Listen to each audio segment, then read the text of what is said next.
کہ لوگ پھر بد اعتماد ہو کر تو وہ اپنے بچے نہیں بھیجیں گے. بہرحال یہ مسئلہ پیش آ رہا ہے، مسلسل پیش آ رہا ہے اور ہو رہا ہے. تو اس کو ہم حل کس طرح سے کر سکتے ہیں؟ کیا اس کے بارے میں تجاویز ہو سکتی ہیں کہ اس کو کس طرح اس پہ قابو پایا جائے اور ان ایسے واقعات سے بچا جائے؟ آپ نے بہت اچھا سوال کیا ہے کہ ہر مسئلے کے لیے کوئی نہ کوئی حل موجود ہے اور اس کے لیے بہت اچھی تجاویز بھی ہیں. آج کل جدید دور ہے اور میڈیا، الیکٹرانکس اور یہ ہر فیلڈ میں آپ کو ترقی ہی ترقی ملے گی. میں یہ سمجھتا ہوں کہ سب سے پہلے جتنے بھی مدارس کے منتظمین حضرات ہیں وہ مدرسے میں پڑھنے والے تمام طلبہ کو اپنی اولاد سے زیادہ عزیز سمجھیں. جہاں پہ ہم ان کی عظمت بیان کرتے ہیں کہ فرشتے پر بچھاتے ہیں اور پروں کا سایہ کرتے ہیں تاکہ سمندر میں جو مچھلیاں ہیں وہ بھی ان کے لیے دعائیں کرتی ہیں، ان کی عظمت کو عملاً بھی تسلیم کیا جائے، ان کو اپنے بچوں کی طرح سمجھیں اور پھر ان کے لیے سیکیورٹی سسٹم کو بہتر کیا جائے. کیمرے لگائے جائیں اور ان کا ریکارڈ بھی موجود ہو. ریکارڈ روم جو ہے، سیکیورٹی روم جو ہے، اس کے اوپر بھی ایک پہرے دار بٹھایا جائے، ایک نگران بٹھایا جائے اور وہ ہر وقت 12 گھنٹے ایک واچ کر لے، 12 گھنٹے ایک کر لے. پھر اس طرح جو اساتذہ کرام ہیں، چونکہ محدثین علماء کرام اپنی مجالس میں یہ جو داڑھی کے بغیر بچے ہوتے تھے بے ریش، ان کو عورتوں کی طرح سمجھتے اور اپنے آگے نہیں تھے بٹھاتے. چونکہ شیطان ہے نا، وہ ایسی پاکیزہ جگہوں پر زیادہ زور لگاتا ہے. چور چوری وہاں پہ کرتا ہے کہ جہاں پہ اس کو سامان نظر آتا ہے. تو وہ ان کو مجالس میں نہیں بٹھاتے تھے. اساتذہ کرام پر پابندی ہو کہ وہ ان بچوں کو کام نہ کہیں، وہ تنہائی میں نہ جائیں، کوئی ایسا راستہ نہ رہے کہ جس پہ شیطان داؤ لگا سکے. خدمت والے عملے کو رکھا جائے، وہ اساتذہ کے کام کرے. تو اس طرح کیمرے لگانا اور خدمتگاروں کا رکھنا اور خاص کر منتظمین کا ان کو اپنے بچے سمجھنا. جب یہ احساس پیدا ہو جائے گا، کوئی بھی یہ نہیں چاہے گا کہ جیسے اپنی اولاد سے غفلت برت کر ان کو ان درندوں کے حوالے نہیں کیا جا سکتا. ایسے مدرسے کا ایک ایک طالب علم عزیز ہوگا اور انہیں ایسی درندگی کے لیے کبھی بھی نہیں چھوڑا جائے. کیا ایسا نہیں ہو سکتا کہ ہم اس سسٹم کے اندر کوئی تبدیلی لے کے آئیں؟ یہ جو پورا سسٹم ہے مدارس کا، ہاسٹل ہوتے ہیں، کیا ہاسٹل کو ختم کر دیا جائے؟ جیسا یونیورسٹیز میں، کالجز میں، اسکول میں طلباء جاتے ہیں، صبح پڑھنے جاتے ہیں، شام کو وہ گھروں کو واپس آ جاتے ہیں. انہوں نے اگر کوئی اسٹڈی کرنی ہے تو وہ گھر میں بیٹھ کے پڑھتے ہیں، انٹرنیٹ سے جہاں سے بھی وہ اسٹڈی کرنا چاہتے ہیں وہ کرتے ہیں. تو کیا مدارس کے اندر کوئی ایسا سلسلہ نہیں بن سکتا کہ وہاں پہ دن کے اوقات میں تعلیم دی جائے اور رات کو بچہ گھر واپس چلا جائے؟ دراصل یونیورسٹیز اور کالجز کی آپ بات کر رہے ہیں تو وہ فری ہاسٹل اپنی یونیورسٹی کی حدود میں تو چاہے نہیں دیتے، لیکن پرائیویٹ ہاسٹل میں تو طلبہ طالبات رہتی ہیں اور ان کے سکینڈلز اور ان کے معاملات اور بے حیائی اور فحاشی کا ایک الگ باب ہے اور وہ ایک الگ ٹاپک ہے کہ اس پر بھی بات کرنی چاہیے. تو یہ باہر سے آنے والے طلبہ و طالبات، ان کے لیے پڑھنا اور ایک اچھے ادارے کا ہونا، ہاسٹل کی اہمیت کو نظر انداز نہیں کیا جا سکتا. ہاسٹل ہونا چاہیے لیکن اقدامات ہوں. ہاں، اگر جہاں پہ اقدامات نہیں ہیں اور جہاں پہ ایسی درندگی اور منتظمین جو ہیں وہ نہ اقدامات کر سکتے ہیں، نہ وہ محنت کر سکتے ہیں، نہ وہ اپنی کھلی آنکھیں رکھ سکتے ہیں، تو وہ نہ ہاسٹل رکھیں، وہ نہ مجرم بنے اور بنائیں. البتہ جہاں پہ ہاسٹل ہو وہاں پہ نظام اچھا ہو، بہترین نظام، وہ سی سی ٹی وی کیمرے اور پھر ان کا آن لائن ہونا. اور اگر منتظم سینکڑوں کلومیٹر دور بھی ہے تو وہ اپنا چیک اینڈ بیلنس کر سکتا ہے، اساتذہ دیکھ سکتے ہیں.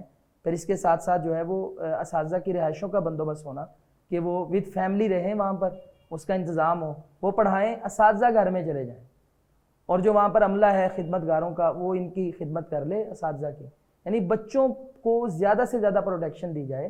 باقی ہاسٹل کوئی بری بات نہیں ہے اگر اچھے انتظامات. تو اس میں جو اساتذہ کرام ہیں، زیادہ تر واقعات اساتذہ کرام کی وجہ سے ہوتے ہیں اور جو بڑے بچے ہوتے ہیں مدارس میں یہ ہے کہ بعض بڑے بچے بھی ہوتے ہیں، بعض چھوٹے بچے بھی ہوتے ہیں، ایک ہی کلاس میں ہوتے ہیں، عمر کا جو ہے وہ کافی فرق ہوتا ہے لیکن ایک ہی کلاس میں ہوتے ہیں. اس وجہ سے یہ مسئلہ بنتا ہے یا اساتذہ کا بچوں کے ساتھ بنتا ہے. تو اس کو حل کرنے کے لیے کیا اقدامات ہونے چاہیے؟ ان کی کلاس کے اندر کیا ترتیب ہونی چاہیے؟ اس میں اساتذہ کرام دیکھیں، شک کرنا اور بیجا شکوک و شبہات میں پڑھنا اسلام اس کی اجازت تو نہیں دیتا، لیکن اقدامات کے لیے اساتذہ کرام یہ اقدام کریں.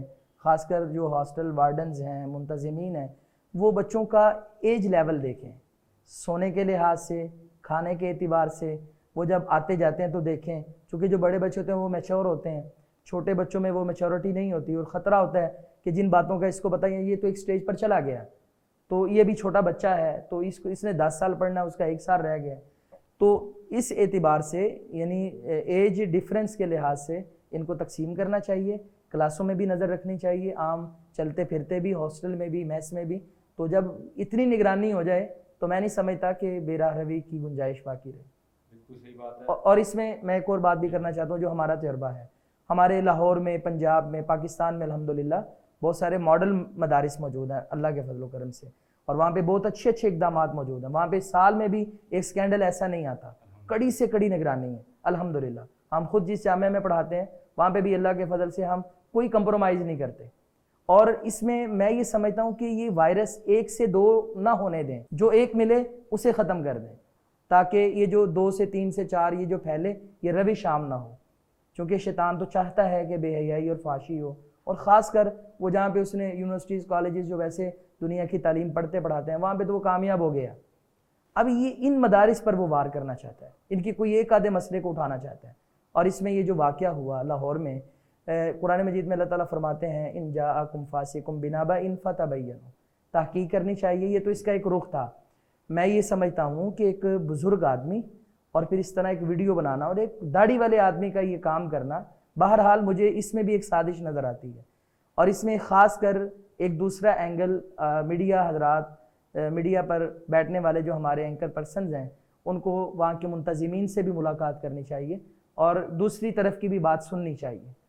البتہ ان منتظمین سے بھی گزارش ہے کہ آج آپ لیٹرز لکھتے ہیں اور اعلان برات کرتے ہیں، کاش پہلے واقعے پر ہی آپ نے ایسی سخت سزا دی ہوتی کہ آج یہ نوبت نہ آتی. اس میں 2 باتیں ہیں کہ ایک تو آپ نے بات کی ہے کہ جو واقعہ ہوا اس میں سازش والا عنصر بھی دیکھا جانا چاہیے، ضرور دیکھا جانا چاہیے. لیکن اس بچے نے اپنی دوسری ویڈیو بنائی، اس نے کہا کہ مجھے دھمکیاں دی جا رہی ہیں اور مجھے جان سے مارنے کی دھمکی دی جا رہی ہے، اور میں بتاتا تھا، میری بات کو اعتبار نہیں کرتا تھا. تو اس بنیاد پہ میں نے آ کے خود ویڈیو بنائی ہے تاکہ لوگ جانیں تو صحیح نا اس کا چہرہ کس طرح کا. بہرحال کسی کو پرسن کو ہم نہیں کرتے. لیکن یہ جو آپ نے بات کیا، کیا یہ حل ہے کہ ایک نوٹ لکھ لیا جائے کہ آپ یہاں سے فارغ ہیں؟ کیا یہی حل ہے کہ ایک بچہ غلطی کرتا ہے تو اس کو مدرسے کے اندر مارا پیٹا جاتا ہے، اس کو الٹا ٹانگ دیا جاتا ہے غلطی کرتا ہے؟ کیا جو عالم دین نے غلطی کیا اس کو نکال دینا فقط حل ہے؟ میں نے جیسے پہلے ہی عرض کیا کہ یہ منتظمین کی سستی ہے. مطلب جب یہ پہلے اگر کبھی ایک شکایت ملتی اور یہ آخر یہ بچہ جس طرح کا اس کا معاملہ ہے، وہ جیسے کہہ رہا ہے کہ بار بار مجھے اس کام کے لیے مجبور کیا گیا، تو یہ ایک مضبوط اور ٹھوس اقدام کرنے کی ضرورت ہے. اور اس میں میں نے کہا کہ ہمارے جو بڑے علماء ہیں، خاص کر یہ جو وفاقی بورڈز ہیں، مدارس کے نمائندہ مذہبی جماعتیں ہیں، ان کو بیٹھ کر ایک پالیسی طے کرنی چاہیے اور صرف نکال دینا، اعلان برات کرنا، ایسے استاد کے بارے میں ایک نوٹیفیکیشن سب جامعات میں جانا چاہیے تاکہ اسے کہیں بھی جگہ نہ ملے، اسے دوبارہ آزمایا نہ جائے. جب ایسے سخت قوانین جامعات میں موجود ہوں گے کوئی ایسی جرت نہیں کرے گا. جب ایسی جرت نہیں ہوگی تو ایک اٹھ کر دوسرے میں تیسرے میں جائے گا نہیں. بہرحال ٹھوس اقدامات کرنے کی ضرورت ہے. تو یہ ہمارے بڑے علماء کو بیٹھ کر اس پر سوچنا چاہیے. قرآن و سنت کے حوالے سے یہ جو فعل ہے اس پہ قرآن و سنت کے احکامات اس پہ کیا ہیں، اس کی کیا سزا ہونی چاہیے، اس پہ تھوڑی سی روشنی ڈالیں. اللہ تعالیٰ کا ایک قانون ہے کہ جتنے بھی اس نے حرام کردہ چیزیں رکھی ہیں، تو اگر ایک چیز حرام کی تو اس کا راستہ دیا حلال کا. اسی طرح اگر اس نے یہ چیزیں حرام کی، زنا، لواطت اور یہ سب چیزیں، تو نکاح کا راستہ دیا. تو یہ جو بد فعلی ہے، مرد مرد سے کرے، عورت عورت سے کرے، یہ دراصل مرد کا مرد سے ضرورت پوری کرنا، یہ قوم لوط والا عمل ہے. اللہ تعالیٰ نے تو اس پر اتنی سخت سزا دی کہ بستی کو آسمانوں کے اوپر لے گیا، پھر پتھر برسائے، پھر زمین پہ پٹک دیا اور اس کو نشان عبرت بنا دیا. یہ بہت بڑا گناہ ہے، چھوٹا گناہ نہیں ہے. اب ہم یہ دیکھیں کہ جو یہ کام کرے، اس میں مختلف سکول آف تھاٹس ہیں. مثلا کسی نے کہا جی سزا ہے ہی نہیں، اور اس میں ابن ماجہ کی ایک حدیث ملتی ہے کہ فاعل اور مفعول کو قتل کر دیا جائے. حکومت کی ذمہ داری ہے وہ ٹرائل کرے، ایک قاضی فیصلہ کرے. یہ ہر آدمی کو اجازت نہیں ہے کہ وہ اٹھے اور قانون ہاتھ میں لے. ہم اس کی بات نہیں کرتے. یہ حکومت کا کام ہے، کورٹ کا کام ہے. وہ ٹرائل کرے، وہ شہادتیں لے، وہ اپنا کام پورا کریں. سزا ہے. ایک مکتبہ فکر کہتا ہے کہ یہ فاعل اور مفعول کو قتل کیا جائے حدیث کی بنیاد پر، اور ایک مکتبہ فکر یہ بھی ہے، وہ کہتے ہیں اس پر تعزیر ہوگی لیکن کوئی سزا نہیں ہوگی.